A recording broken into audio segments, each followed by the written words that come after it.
Okay, ilang years po ba go maging successful sa AIM or networking? Sino yung meron ng magazine nung bago? Yung lumabas na ang nasa cover magazine si Doc Ed. Okay, mas maraming wala. Kasi recently, naglumabas tayo, ang marketing team, naglabas ng magazine tungkol sa events natin. Sa likod nun, may kwento. Now, sasagutin ko to sa isang kwento. May isang lalaki, he was looking for a river. Meron siyang hinahanap na ilog. So sa kakalakad niya, eventually may nakita siyang matanda na nagpapahinga sa ilalim ng isang puno. So he tried to ask the question to the guy, sabi doon sa matanda, sabi niya, hey farmer, mister, how many minutes it will take me to reach the nearest river on foot? Para bang ilang minuto ko makikita yung yung ilog. Alam mo yung matanda, nakasombrero, inalis niya yung sombrero niya, tinignan yung mama, nakaupo siya eh. Tapos hindi sumagot, nilagay uli yung sombrero niya. So nagtaka yung mama, siguro, hindi lang siya narinig. So tinanong niya ulit, Mister, how many minutes it will take me to reach the nearest river on foot? Tinignan uli siya ng matanda, tinanggal. Inobserbahan yung mukha niya, nilagay ulit yung muko. Tataka na nga yung lalaki, bakit di siya sinasagot? Last! Nilakasan niya yung boses niya. Mawalang galang na po. Magtatanong sana ako, gaano katagal ko lalakarin yung ilog mula dito sa inyo? Nilakasan na. Alam mo ginawa ng matanda? Inulit lang. Tinignan siya. Umaypay. Nilagay. Sa visit ng lalaki, kaya mo na, maglalakad na nga lang ako. Lakad siya.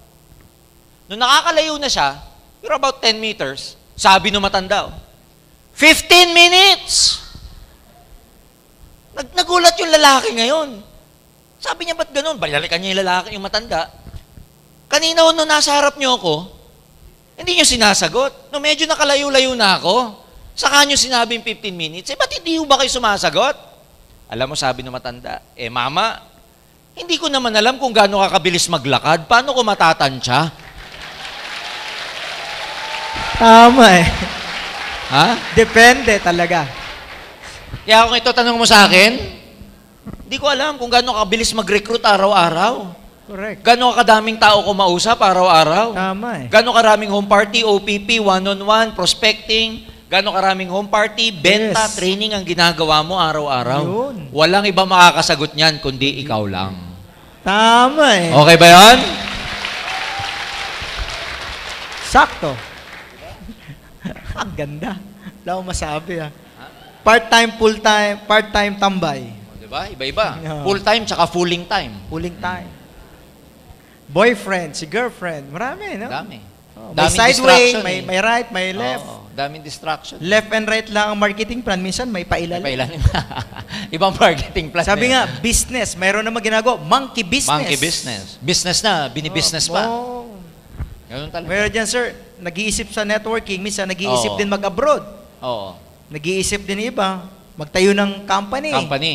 Iba-iba. Oo. Na, yung friend niya nasa ibang company, parang gusto rin sumali doon. So, depende talaga Tama. sa lakad. Kaya maganda itong topic na personal issues, Roy, kasi Tinatama- maraming mga hindi nagiging successful sa AIM because of personal issues. Okay. Personal na, yung ang problema sa katawan, yung ang problema nila sila. Sarili. Kasi, can you imagine, you have the best marketing plan. Yes. You have best products. Management, extensive ang experience. Yes.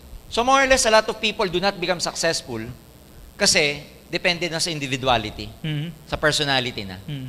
Sa ang problema na nila, sarili na nila.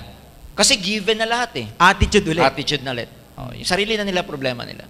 Correct. So, si Queen mo nga, may attitude problem ka ba? Kaya nga, pag nagte-training ako ng leadership, ang una kong sinasabi, Roy, bago ma-develop ang network mo, dapat ikaw muna ma-develop. Bago ka mag-build ng grupo or network, you have to build yourself first.